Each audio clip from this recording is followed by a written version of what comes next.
Votre programme d'information avec l'UIL, l'Université internationale de Libreville, le fleuron de la formation universitaire en Afrique.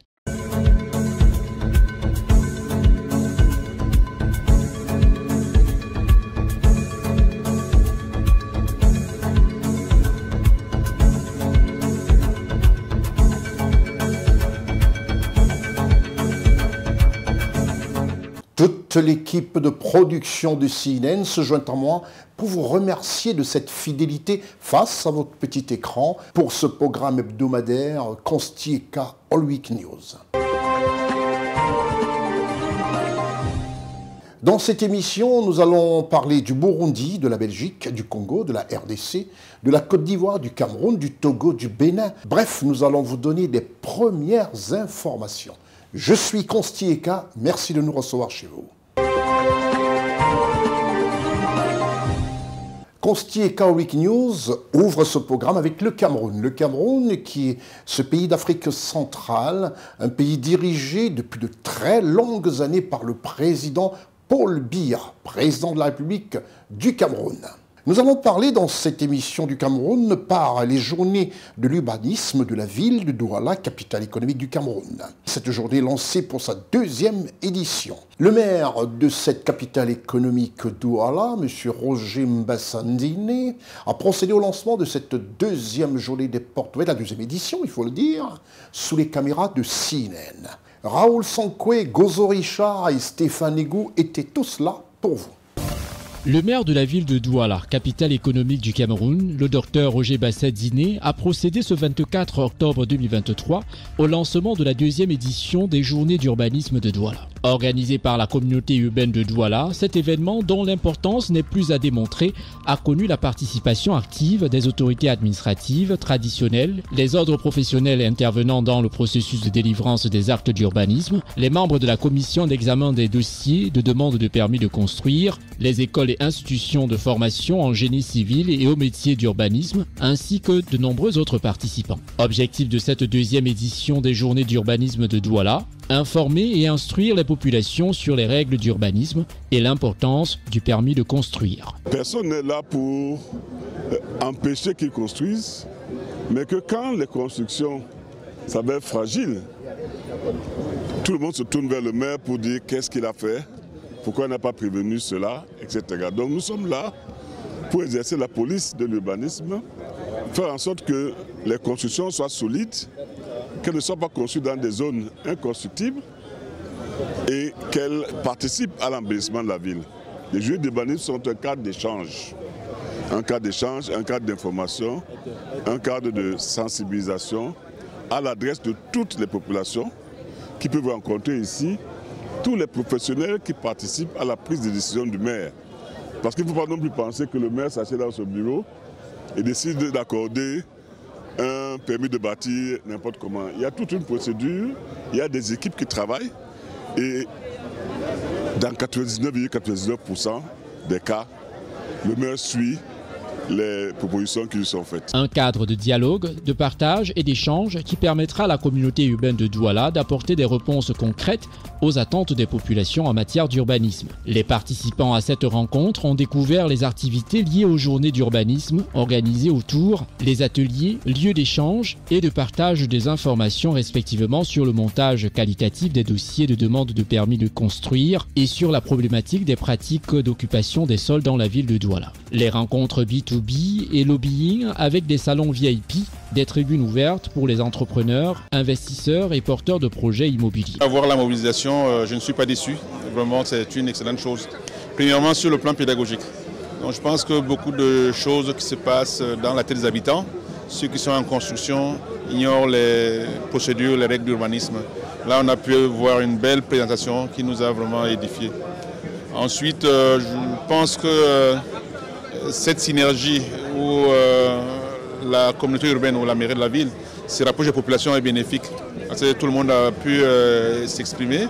Et là, je pense que tout a été démystifié et ça a fait plaisir. Je pense que l'appel qui a été lancé, parce que les habitants se présentent spontanément quand ils veulent construire quelque chose, c'est quelque chose qui était utile. Hein.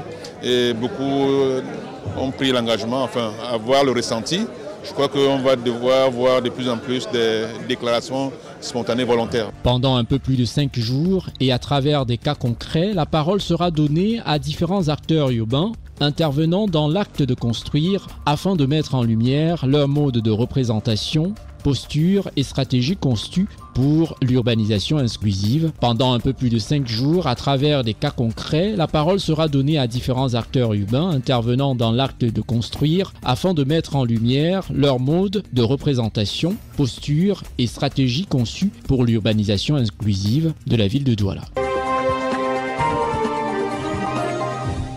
Après ces journées de l'urbanisme, deuxième édition au Cameroun, nous allons partir pour les États-Unis, une des très grandes figures du monde des médias, l'une des plus populaires, des plus professionnelles et je dirais même des plus riches productrices femmes de médias aux États-Unis, Oprah Winfrey, qui honore ici un Congolais, un chercheur congolais. On se le regarde. So this week's intention was inspired by Nobel Peace Prize winning Dr. Denis Mukwege, who is a man you should know about. He has a new book and it's called The Power of Women. And it's a read that I know is going to enhance the way you see inequities to women in the world, especially women of the Congo, whom the world has basically ignored. Dr. Mukwege is his name, and he's devoted the last decades of his incredible career to working with rape survivors in his native Congo. And to me, this man is the true embodiment of courage.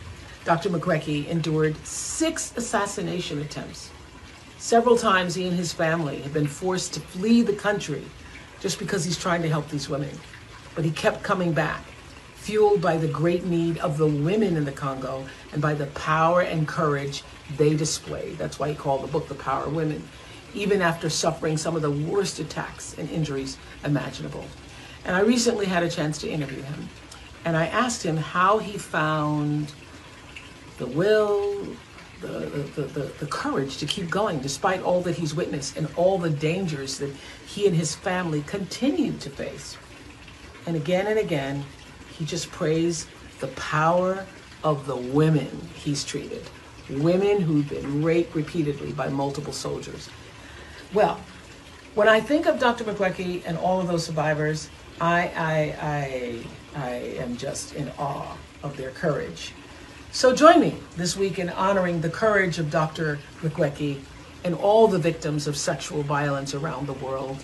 He is just an incredible human. And let courage be your intention this week, whether you read the book or not. The courage to stand up for yourself or for somebody who needs you to stand in the gap for them.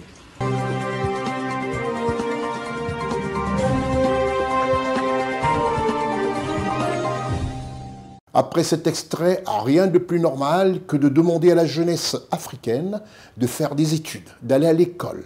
Et rien que ces études nous sauveront, permettront à l'Afrique d'éclore et de voir un meilleur avenir, de se projeter vers des meilleurs auspices. Et c'est pour cette raison que nous avons pour partenaire officiel, dans cette émission constillée Carol Week News, l'Université internationale de Libreville, l'UIL, notre partenaire officiel. L'Université internationale de Libreville, reconnue d'utilité publique grâce à son partenariat avec l'État, est un établissement privé d'enseignement supérieur à vocation scientifique et technologique composé, entre autres, de l'École polytechnique de Libreville, de la Faculté de droit et des sciences politiques, de l'Institut international de recherche biomédicale et biotechnologie, de l'Institut supérieur de gestion et d'économie appliquée. Et sa toute nouvelle école de médecine et de pharmacie. Son ouverture sur le monde du fait de ses partenariats avec les prestigieuses universités et institutions internationales lui permettent de s'arrimer à plusieurs systèmes de formation et de délivrer des diplômes reconnus. DUT, licence, ingénieur, master recherche et professionnel, exécutive MBA, doctorat. Venez vous former à l'exécutive MBA de l'UQAM Canada au métier de l'économie, gestion, du droit et de la science politique de l'industrie médicale et pharmaceutique. Devenez technicien supérieur ou ingénieur à l'Université internationale de Libreville, le fleuron de la formation universitaire en Afrique.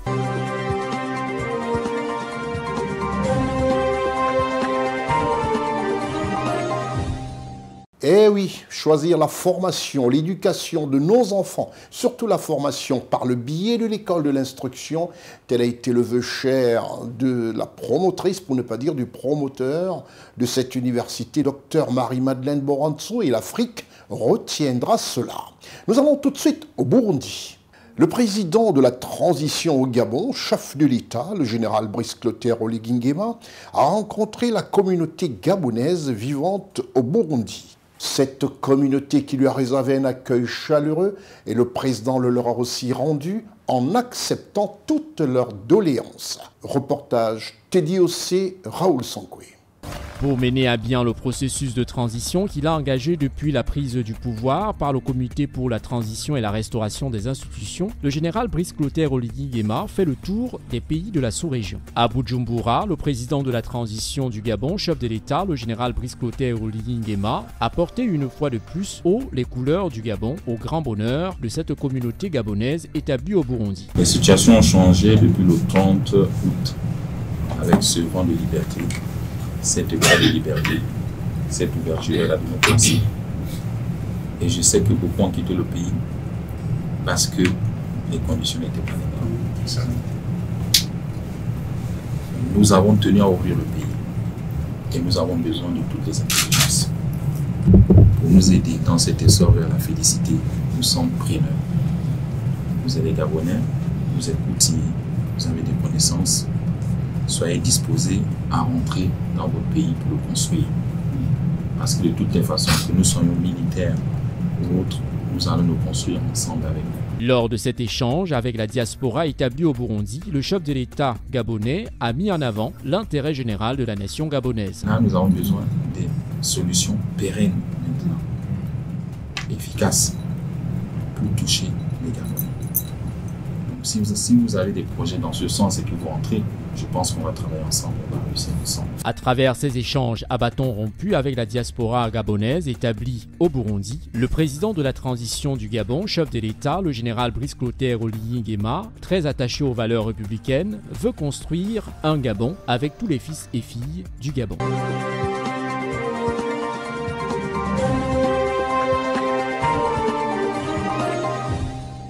Eh oui, c'est ça. C'est cela aussi, être face à son peuple, écouter les aspirations du peuple et surtout arborer et accepter leurs doléances. Direction la Belgique.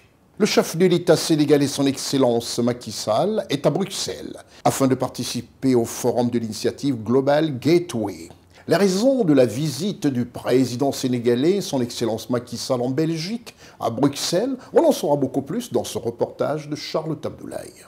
Le chef de l'État sénégalais, son Excellence Macky Sall, est arrivé à Bruxelles en début d'après-midi pour prendre part au premier forum sur l'initiative Global Gateway qui se tient dans la capitale belge. Ce nouveau déplacement du président de la République du Sénégal à Bruxelles est à la mesure de l'intérêt que revêt la nouvelle stratégie d'investissement de l'Europe, encore appelée Global Gateway. La présence du chef de l'État sénégalais, son Excellence Macky Sall, à Bruxelles pour le premier forum sur l'initiative Global Gateway tient donc son sens, parce que c'est à Dakar que la présidente de l'Union européenne avait annoncé un investissement d'environ 150 milliards d'euros en Afrique au cours des 6 prochaines années dans le cadre du Global Gateway. Madame Ursula von der Leyen, présidente de la Commission européenne qui bouclait un séjour de 48 heures au Sénégal en février 2022, séjour durant lequel elle s'était entretenue avec le chef de l'État sénégalais, son Excellence Macky Sall, alors président en exercice de l'Union africaine. Le chef de l'État sénégalais, son Excellence Macky Sall, a donc un rôle déterminant dans la mise sur pied du Global Gateway. L'initiative Global Gateway a été lancée en décembre 2021 pour développer les infrastructures numériques, énergétiques et de transport intelligent et aussi renforcer les systèmes de santé et d'éducation. Concernant le Sénégal, les projets répertoriés sous le label de l'initiative Global Gateway et soutenus par l'Union européenne sous forme de prêts, dont le BRT, la production de vaccins avec le projet Madiba de l'Institut Pasteur de Dakar, le projet Agropole Centre et une partie du programme Seyu Darwi.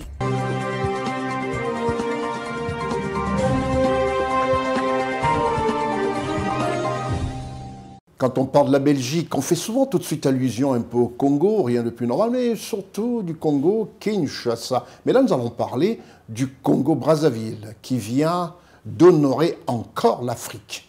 Le président Sassou Nguesso fait des choses comme il se doit. Il vient d'offrir à son peuple, au peuple congolais et d'ailleurs à toute l'Afrique, ce que j'appellerais simplement un joyau architectural. Le président de la République du Congo, son Excellence Denis Sassou Nguesso, a inauguré pour la fierté et le bonheur du peuple congolais les tours jumelles de Mpila à Brazzaville.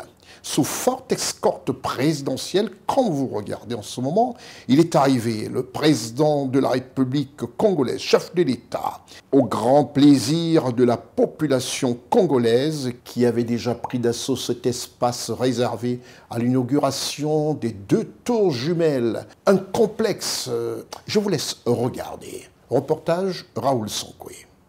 Les tours jumelles de Mpila sont situées dans le 6e arrondissement. Un joyau architectural qui change complètement le paysage de ce centre urbain et fait désormais la fierté de la capitale congolaise. Le président de la République du Congo, son Excellence Denis Sassou Nguesso, a en personne inauguré cette tour jumelle de Mpila. Lancée le 1er juillet 2015 et démarrée officiellement le 29 mars 2016, les travaux de construction des tours jumelles de Mpila ont été réalisés par une société chinoise. Ces tours jumelles sont cofinancées par l'État du Congo et la banque chinoise d'export-import à hauteur d'un peu plus de 173 milliards de francs CFA. Ceci en application de l'accord de partenariat stratégique entre la République du Congo et la République populaire de Chine. Le président de la République du Congo, son Excellence Denis Sassou Nguesso, donne là un nouvel éclat à cette partie de Brazzaville à travers les tours jumelles de Mpila qui défient aujourd'hui toute concurrence sur l'ensemble du territoire congolais. Entre le lancement des travaux le 1er juillet 2015 et l'inauguration en 2023, son Excellence Denis Sassou Nguesso, président de la République du Congo, vient ainsi briser le scepticisme de ses réfractaires. Le député maire de Brazzaville a invité solennellement les populations, surtout les riverains de cette partie du pays, à s'approprier ce joyau architectural et d'en prendre soin. Du statut d'ancien village frénétique qui a vu passer l'illustre pêcheur sénégalais Yoro Thiam au balbutiement des débuts de l'industrialisation à Brazzaville, Mpila est désormais dans une dynamique de transformation depuis quelques années, devenant ainsi l'un des plus beaux quartiers et participe à l'extension du centre-ville administratif et des affaires de la République du Congo. Cette tour identique de 31 étages chacune dispose d'un hôtel 5 étoiles, d'une capacité d'accueil de 349 chambres, dont 8 suites présidentielles, 47 suites ministérielles, 114 chambres standards et un restaurant tournant au standy. Le tout pour un total de 217 logements.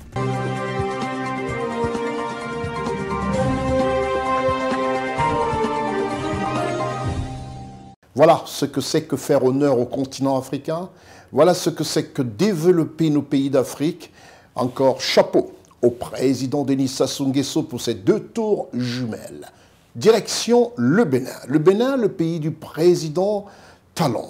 Un président qui lui aussi fait des choses bien et positives pour ses populations, pour ses compatriotes. La Cour suprême de la République du Bénin vient de recevoir le prix de l'excellence 2023 qui illustre la production des œuvres scientifiques de qualité. Reportage Charlotte Abdoulaye.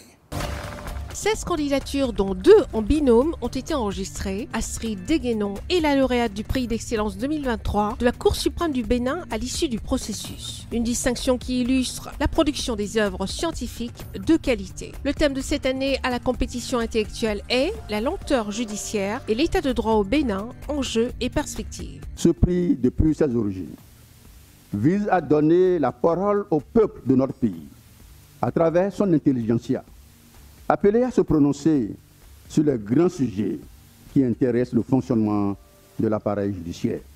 16 de nos compatriotes, dont 2 en binôme, ont compéti en produisant des thèses d'une trentaine de pages chacun. Le prix d'excellence de la Cour suprême du Bénin a été décerné pour la première fois sous la présidence de M. Abraham Zinzindoé en 2000. Cette édition, 22 ans plus tard, lui est dédiée. Ceci grâce à l'actuel président de la Cour suprême du Bénin, M. Victor Dassi Adossou, un des initiateurs de cette distinction. Je suis enseignante et tout ce qui a rapport à l'excellence me fascine. Les sociétés qui ne cultivent pas l'excellence s'installent dans la médiocrité. Je vais apporter la contribution de la grande chancellerie les filles vont recevoir les statues de l'Amazone. Parce que vous êtes des Amazones, les hommes, ils vont recevoir la statue de Bioguera. Mais à la première, j'ai augmenté un tissu tissé. Le grand maître de l'Ordre national du Bénin, c'est le président Patrice Talon. Et il a la prérogative de promouvoir de façon exceptionnelle les plus méritants d'entre nous. Je vais proposer votre reconnaissance au niveau donc de l'Ordre national du Bénin. Je voudrais dédier ce prix à toutes les personnes, en particulier les femmes, qui sont habitées par la ferme volonté de toujours aller plus loin, de toujours se battre pour réussir, parce que c'est possible. L'œuvre de la lauréate Astrid Deguénon sera produite et remise au chef de l'État béninois, son Excellence Patrice Talon, chef de l'État, président du Conseil supérieur de la magistrature, et au ministre de la Justice, garde des Sceaux. La lauréate remporte un chèque de 1 million de francs CFA.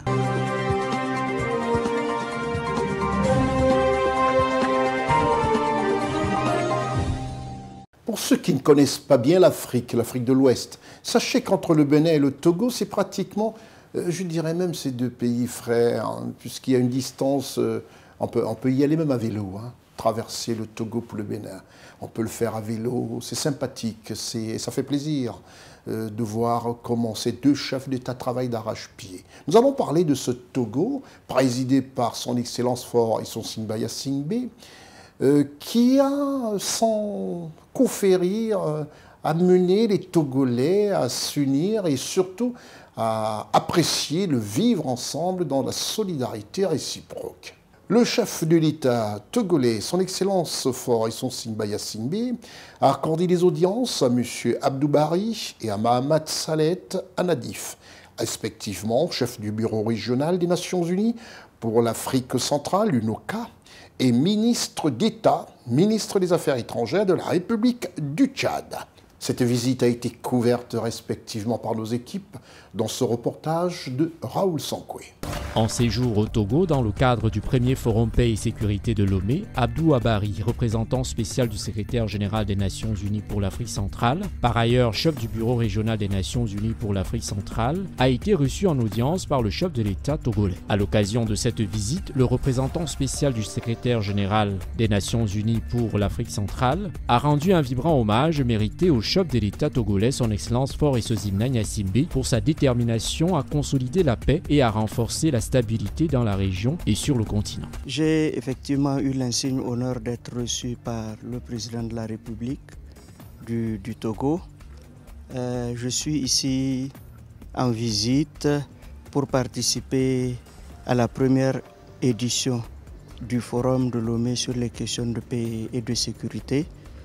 Et j'ai estimé qu'il était de mon devoir de venir rendre un hommage particulier au président de la République pour le rôle éminemment positif qu'il joue en faveur de la paix, de la sécurité, du dialogue et de la concertation, non seulement ici au Togo, mais également en Afrique de l'Ouest.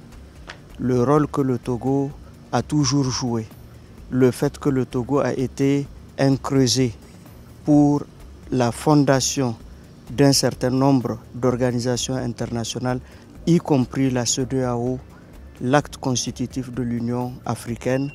L'histoire du Togo est une histoire de paix, c'est une histoire de dialogue, et le Forum de Lomé que le président de la République a soutenu et institué est la marque de fabrique de ce pays que nous aimons, et j'ai tenu à féliciter et à remercier très sincèrement le président de la République pour son rôle personnel et pour le rôle que le Togo joue en Afrique de l'Ouest, certainement au-delà de l'Afrique de l'Ouest.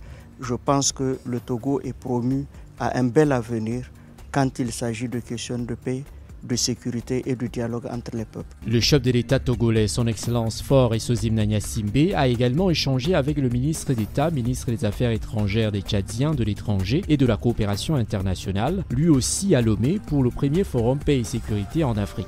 La coopération bilatérale et la situation sociopolitique au Tchad étaient au centre des échanges. Je suis venu à Lomé pour prendre part au premier forum de Lomé sur la paix et la sécurité.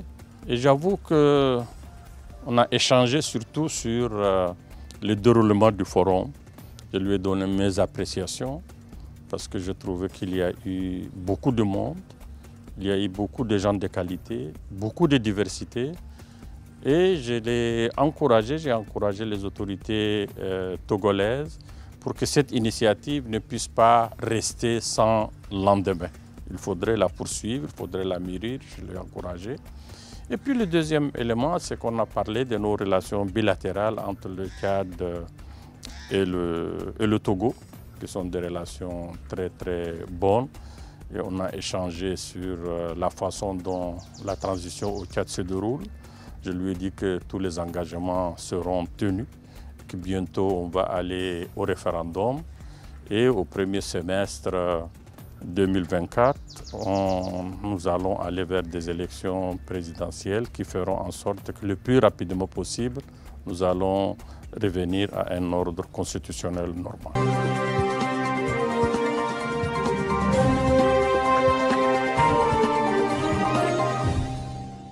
Eh oui, quelque chose qu'on n'aimerait plus voir en Afrique, véritablement du sang coulé comme ça dans notre très beau sol, un sol si riche. Ça se passe du côté de la RDC, le pays du président Tshisekedi. En République du Congo démocratique, c'est avec tristesse que nous évoquons le raid attribué aux rebelles ougandais des ADF dans la ville d'Oicha, au nord Kivu.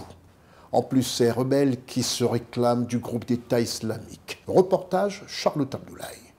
En République démocratique du Congo, au moins 26 civils ont été tués dans la ville d'Oicha, au nord Kivu. Un raid attribué aux rebelles ougandais des ADF, un groupe affilié au groupe État islamique. De la même façon que dans cette maison, les rues d'Oicha portent la marque du massacre qui s'est produit dans la nuit du 23 au 24 octobre 2023 dans un quartier périphérique de la ville d'Oicha.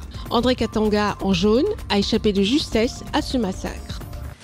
Des gens se sont mis à crier dans la rue « Aux bandits, aux bandits !» Il se trouve que c'étaient les tueurs eux-mêmes. Nous avons appelé à l'aide des autorités, mais il n'y a pas eu d'intervention. Je demande que l'on nous amène des troupes ici. Et s'ils échouent, qu'ils partent. Nous préférons assurer notre protection nous-mêmes plutôt que de continuer à mourir comme des bêtes. Ici, même les bêtes ont plus de valeur que nous. Sous le choc, les habitants se sont dirigés vers la morgue de l'hôpital d'Oicha pour essayer d'identifier les corps enveloppés dans les linceuls en regardant par les fenêtres. Ils sont un peu plus d'une vingtaine d'adultes et enfants à avoir été assassinés à l'arme blanche. Un véhicule d'aide humanitaire a fait l'objet de la colère des manifestants au matin de l'attaque. Un riverain déclare préférer la sécurité à l'aide humanitaire. On ne s'attendait plus à une attaque, mais il faut comprendre que cela a entraîné quoi? Il y a eu, c'est vrai, des manifestations. Il y a eu quand même des débordements. On n'a pas vraiment vu la relation entre ce que l'ennemi nous a fait et aller maintenant commettre aussi ça. Le raid attribué aux rebelles ougandais des ADF qui ont prêté allégeance au groupe djihadiste État islamique il y a quelques années sont à l'origine de la mort de plus d'un millier de civils depuis 2014 à l'est de la République démocratique du Congo. L'ennemi s'est divisé en trois groupes. Le premier groupe était là pour empêcher l'intervention des militaires. Le deuxième groupe était là pour piller le magasin, les boutiques de la population civile. Et le troisième groupe était là pour égorger silencieusement, je pèse sur mes mots, silencieusement notre population avec des machettes. Pour rappel, le gouvernement congolais avait pourtant signé un accord avec Kampala qui permettait aux militaires des deux pays de combattre ensemble les rebelles de l'ADF. Selon cet accord, les militaires ougandais de l'UPDF devaient combattre aux côtés de l'armée congolaise. Malgré cet accord, les attaques continuent dans l'est de la République démocratique du Congo.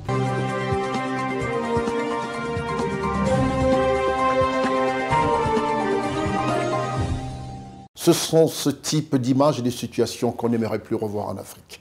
Et nous allons parler maintenant de ce qui égaye, à savoir un sujet qui fait plaisir aux uns et aux autres, aux fins de gourbet, à savoir un mets très très populaire en Côte d'Ivoire. Avant de l'aborder, ce sujet, nous allons d'abord parler du Conseil des ministres en Côte d'Ivoire, où le président Ouattara est pratiquement au four au moulin quotidiennement.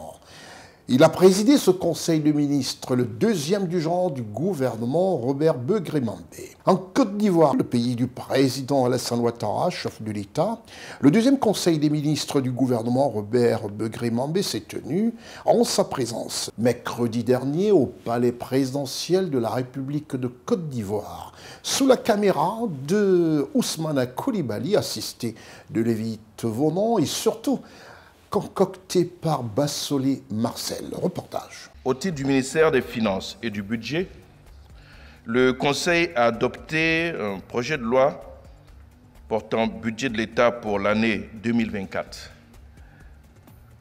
Ce projet de budget est conçu autour de l'impératif de préservation et de renforcement de la soutenabilité des finances publiques après l'impact négatif des chocs extérieurs induits par la Covid-19 et la guerre en Ukraine. Ainsi, pour l'année 2024, la politique budgétaire sera orientée vers l'intensification des efforts de mobilisation des recettes intérieures, la gestion efficiente des charges de fonctionnement de l'État et la maîtrise de l'endettement public en vue de soutenir davantage la transformation structurelle de l'économie et la couverture des besoins sociaux et sécuritaires. Dans cette perspective, le projet de budget de l'État pour l'année 2024 privilégie les investissements dans les secteurs moteurs de la croissance,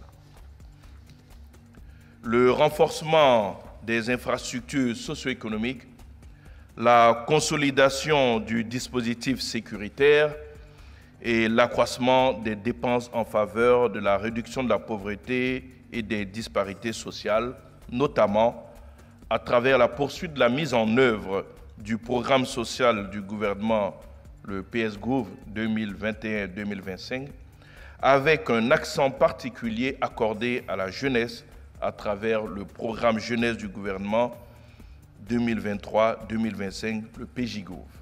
Pour garantir l'atteinte de ces objectifs majeurs, le projet de budget de l'année 2024 est structuré en 31 dotations et 134 programmes déclinés au sein des institutions et des ministères. Il s'équilibre globalement en ressources et en charges à 13 720,7 milliards de francs CFA contre 11 694,4 milliards de francs CFA en 2023, soit une progression de 17,3%.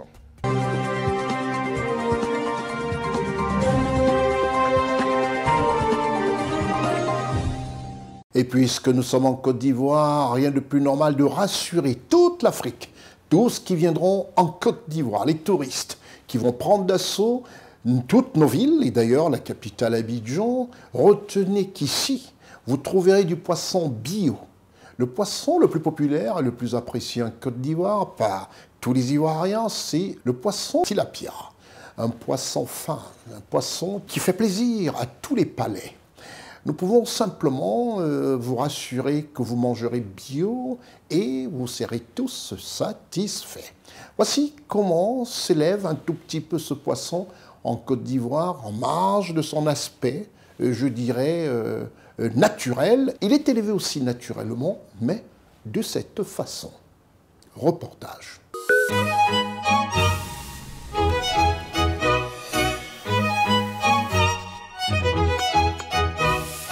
Il y a des commandes à Cocody, Koumassi, Trècheville, des commandes de tilapia. On peut vendre 200 à 300 cartons par jour. Ça, c'est les 500 à 800. Alors, les 500 à 800, c'est les moyens. Les moyens, ça, c'est à 14 500. Voilà. Et ça aussi, c'est les 800 plus. Les 800 plus vont à 16 500. Bon, dans les conteneurs, nous pouvons prendre plus de 3000 cartons. Voilà, 3000 cartons. Et on voit que les 2 mois vont venir, le stock est déjà fini. L'objectif que nous visons d'atteindre ici sur le site de Koubi est de pouvoir produire dans la campagne de 12 mois 1250 tonnes de poissons marchands. Et pour ce faire, il nous faudra produire des alevins. Et donc notre objectif aussi, ou du moins notre capacité de production d'alevins sur ce site est de 10 millions d'alevins. Dans ces 10 millions, nous avons pratiquement 3 millions qui vont nous servir d'atteindre l'objectif donc des 1250 tonnes de poissons. Et les 7 autres millions vont nous servir de pouvoir mettre à disposition des pisciculteurs des poissons, des alevins pour l'élevage. Nous avons quand même un paradoxe en Côte d'Ivoire. La Côte d'Ivoire regorge d'un potentiel hydrologique important. Nous avons des lacs, nous avons des fleuves, nous avons de la terre, mais nous ne produisons pas suffisamment de poissons. Donc ce site ici que vous voyez, c'est un site de démonstration pour montrer à l'Ivoirien que la production de poissons peut se faire en mode élevage. Et ça démontre justement la capacité de la Côte d'Ivoire. La population ivoirienne est en pleine croissance. Nous nous attendons à ce que le secteur privé s'engage, que l'Ivoirien lambda s'engage dans la production halieutique. 3 à 4 fois dans la journée, on peut nourrir son poisson. À chaque fréquence de nourrissage, on utilise une ration propre à ce cheptel de poisson qu'on a mis de côté. En prenant en compte le poids moyen, la biomasse, tout ça, c'est des calculs qu'on fait, des techniques qu'on fait pour pouvoir alimenter le poisson. C'est une activité rentable, voilà, une activité économique, mais c'est de faire de ça une activité à part entière. Avoir la personne de ressources disponible pour cela, avoir le matériel pour ça, et aussi avoir des débouchés, puisque la demande est là. Tout à l'heure en cours, et vous expliquer comment est-ce que prendre le poids moyen des alevins qu'on a mis ici après la récolte, il y a 2 semaines cela. Ce n'est plus le modèle traditionnel que nos parents faisaient avant. Donc c'est un nouveau modèle. Donc Dieu merci, nous sommes parmi les premiers. Donc on espère qu'on pourra montrer aux autres personnes que oui, que c'est quelque chose qui rapporte. Ce système ensemble nous permet de pouvoir augmenter la production, c'est-à-dire la densité de mise en charge. Nous apportons toutes les conditions dont l'alevin a besoin pour évoluer sainement.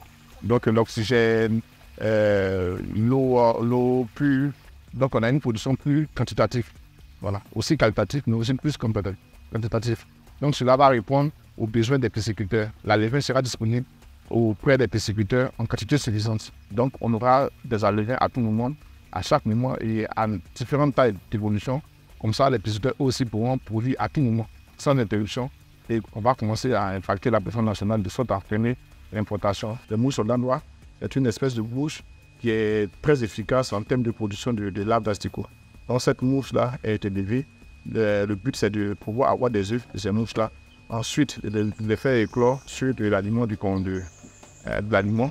Et quand ils grossissent, on les amène dans des bassins de grossissement. Après ce cycle-là, nous les abattons afin d'avoir des produits morts, et soit sous forme séchée ou sous forme farinée pour la formulation alimentaire. Et soit pour le donner aux étails.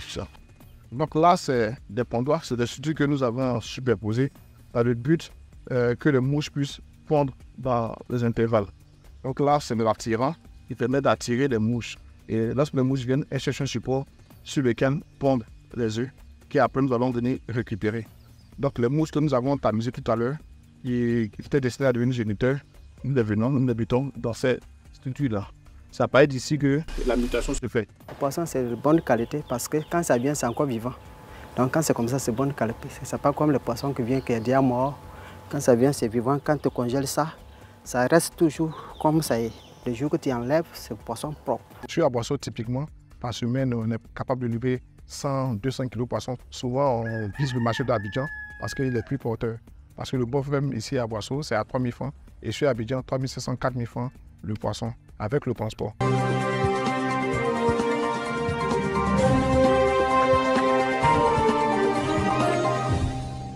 Voilà de quoi rassurer simplement tous qui adorent bien manger et après pourront vivre une canne exceptionnelle avec des petites surprises que vous réserve la Côte d'Ivoire. Nous allons maintenant aborder notre grand format. C'est vrai que vous avez été nombreux par des retours que nous avons reçus de part et d'autre.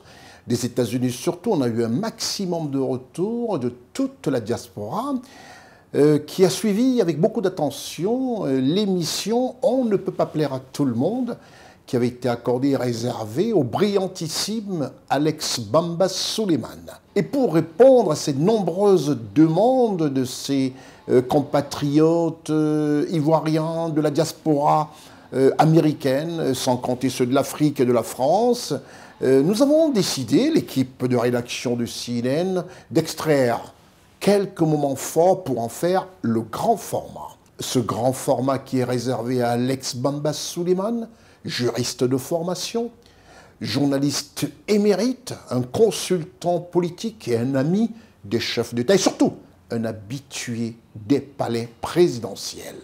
Voici le grand format de cette émission Constieka au Week News. Celui que je reçois, ce serait trop dire de l'appeler un collègue, mais c'est un aîné qui a beaucoup fait, avec un socle, solide socle de journaliste. Pour commencer, une base qui permettra d'exploser. On aura l'occasion de mieux connaître avec la célèbre voix de Charlotte Abdoulaye qui fera une présentation de ce personnage qui est mon invité sur ce plateau de « On ne peut pas plaire à tout le monde ».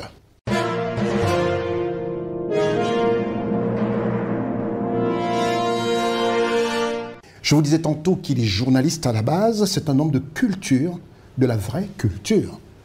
Pour ceux qui connaissent l'expression globale du terme culture, c'est un homme de culture, un grand homme de culture. C'est ce que moi j'appelle une encyclopédie vivante, et qui n'est d'autre qu'une encyclopédie vivante de la politique ouest-africaine. Avec pour base névralgique la Côte d'Ivoire. Bref, il est une forme de mémoire pour des générations futures que sont les nombreux jeunes, je crois, qui regardent cette émission. On ne peut pas plaire à tout le monde. Et pour bien l'identifier, pour bien le situer, on regarde ce descriptif qui parle de mon invité. À tout de suite.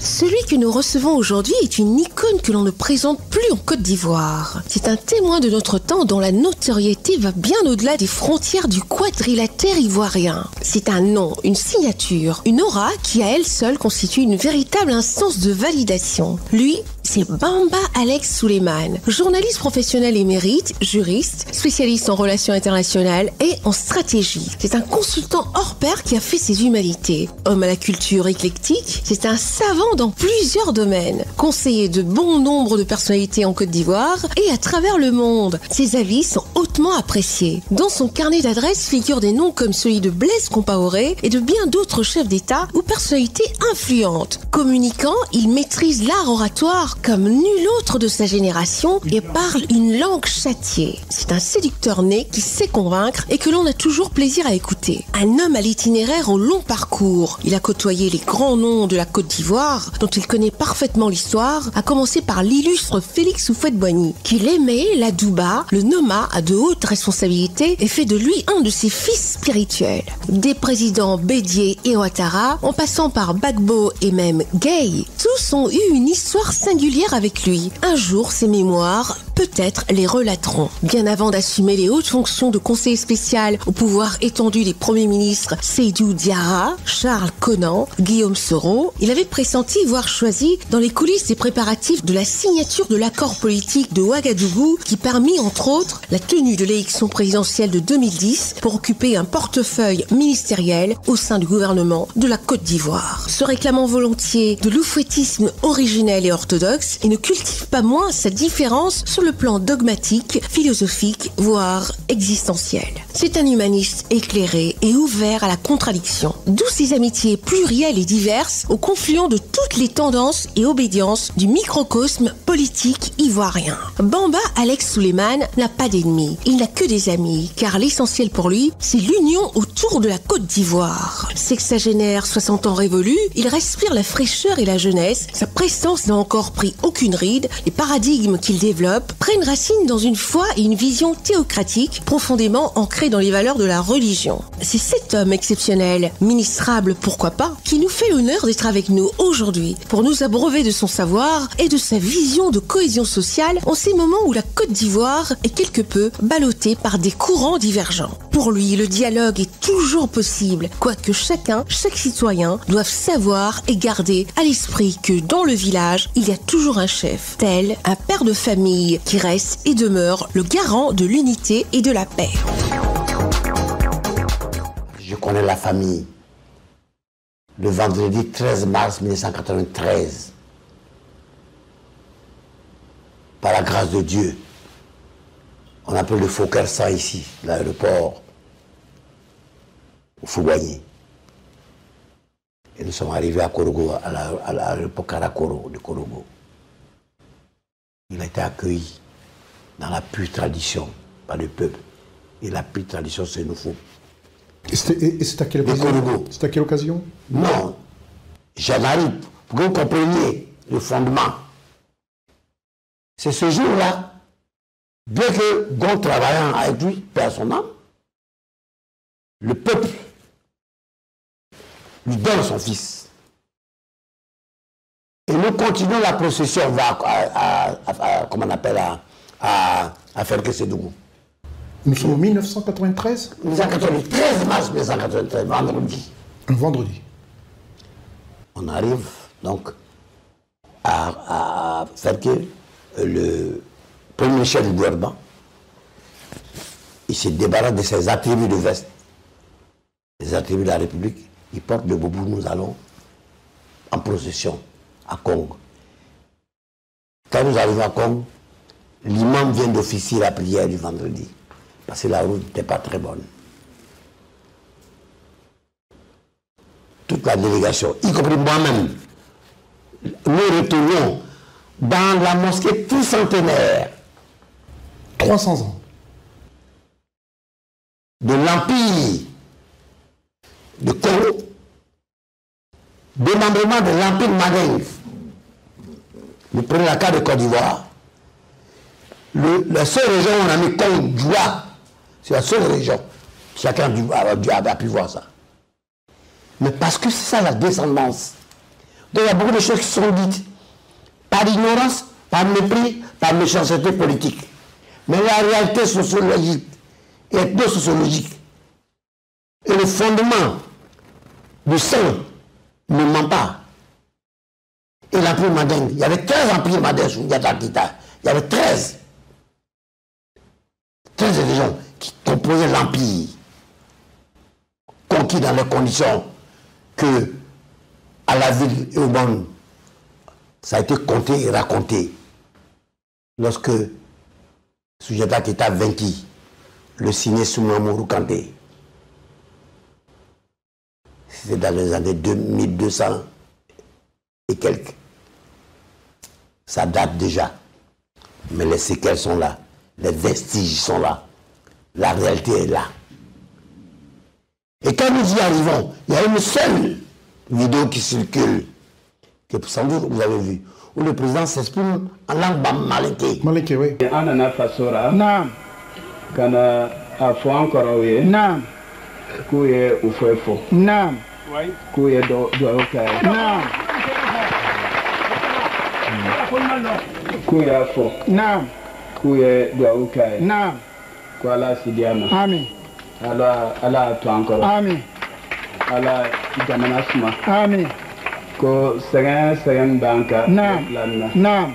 Kwala o yalla tayro. Amen, amen. Exactement. C'est le 13 mars 1993 à Congo. Ouais. Et à son âme, mon frère, mon ami Moussa Sissé, l'oncle du président Samatra, vient de décéder. C'est dans son bureau à la primature que lui et moi finalisâmes la liste de ceux qui prient le Fouquet Sang, dont l'actuel gouverneur d'Adessiao, qui est mon connu, mais il est. Mais ce pays est un pays béni. Il y a trop de sacrifices pour que les cœurs soient purifiés, pour que la joie et l'amour soient le fondement de l'existence. Salut aux hauteurs d'espérance. Pays de l'hospitalité. Et ça conclut la patrie de la vraie fraternité. Oh, qu'est-ce que c'est beau, comme ce pays. Regardez d'où nous sommes. Regardez ces gratte-ciel, le Manhattan de l'Afrique. Doit-on se battre ici à nouveau? Non. La sagesse habitera les uns les autres. Et il plaira à Dieu de toucher le cœur de certains, de tous, pour que tout continue. Parce que pour que tout continue, il faut savoir lâcher du lest. Il plaira à Dieu de toucher le cœur des uns et des autres. On se retrouve juste après.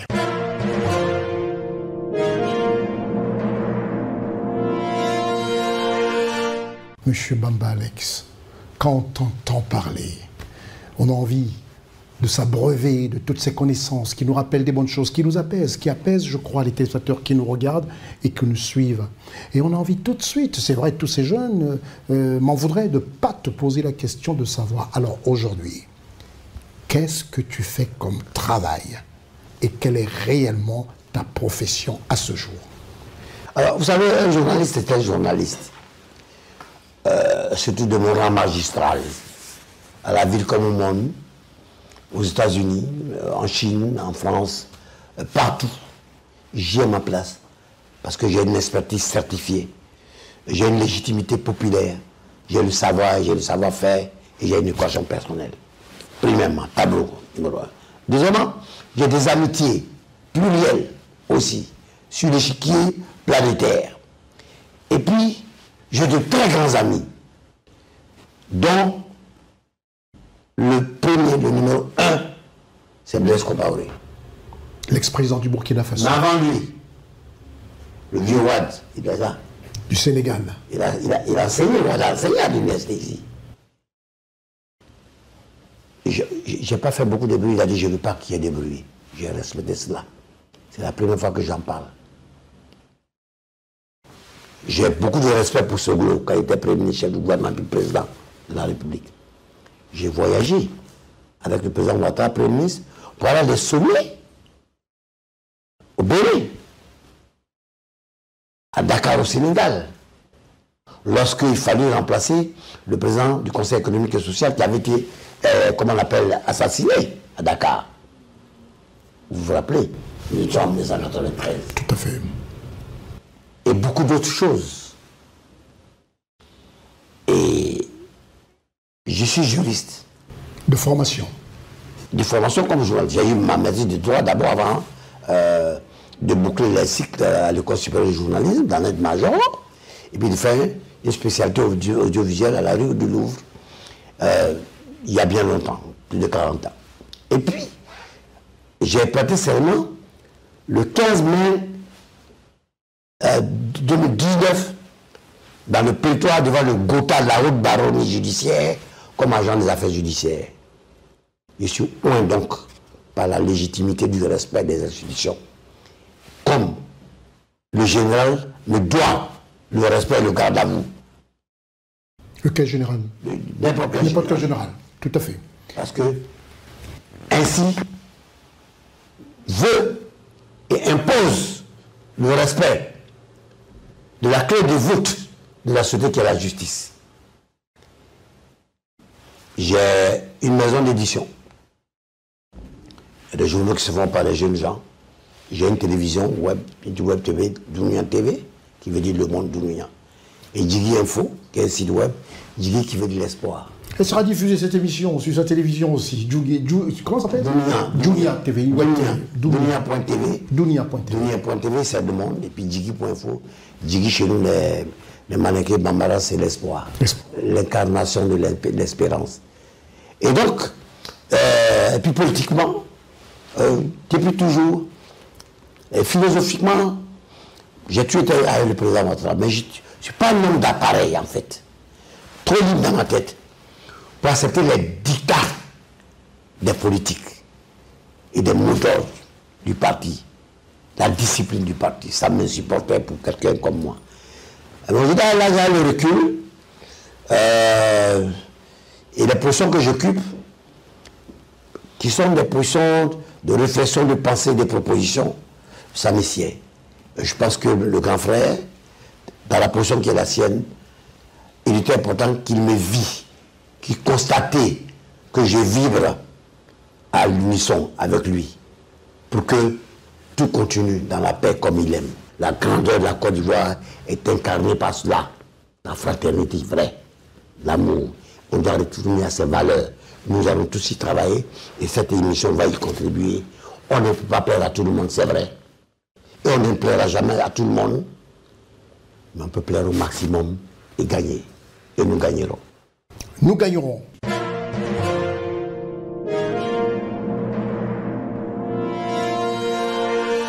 Monsieur Alex Bamba Souleymane, c'est comme ça que moi je préfère. Cher grand frère, cher est né dans la profession, dans plein de choses, avec ce que tu as de meilleur et que nombreux t'envient. Je souhaite que tu puisses, et là c'est le frère qui parle, le frère, parler à tous les Ivoiriens. Dites à ce peuple ce que vous avez envie de leur dire dans un média international. Pas de haine en Côte d'Ivoire. Nous nous aimons, nous nous connaissons. On ne peut pas être tous au même niveau de compréhension. C'est vrai, certains auraient voulu en avoir davantage. C'est tout aussi vrai que d'autres en ont un peu trop. Mais Dieu trouvera toujours l'équilibre. Il fera en sorte que personne ne manque de rien. Je demande cela au bon Dieu. Si personne ne manque de rien, si chacun a son pain tous les jours, si personne ne dépend de l'autre, ce pays sera toujours la partie de la vraie fraternité. Ce que, avec Houphouët, les pionniers de l'indépendance, qui combattirent les Français et qui les vainquirent et qui permirent donc à notre pays d'être aussi resplendissant, et bien que ce pays continue d'être resplendissant avec des hommes et des femmes, des jeunes dames, des jeunes garçons, aussi beaux et brillants que nous sommes. Que Dieu bénisse la Côte d'Ivoire, dans la paix, l'amour et la joie.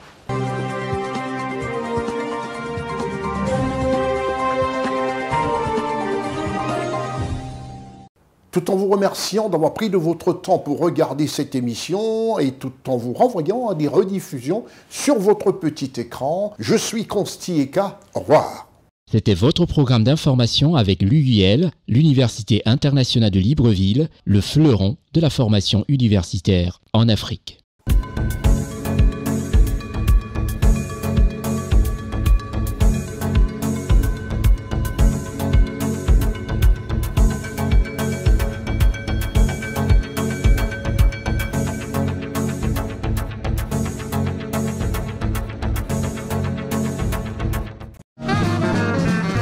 Le rendez-vous du roi de la télé sur CNN avec son magazine d'information politique afro-mondiale Consti Eka All Week News en multidiffusion tous les 3 heures. Sur CNN, la télévision autrement, disponible sur les bouquets Créolink O12, numéricable O12, sur les bouquets Télépac, l'IMEX et en streaming sur www.cnntv.ci en couverture mondiale.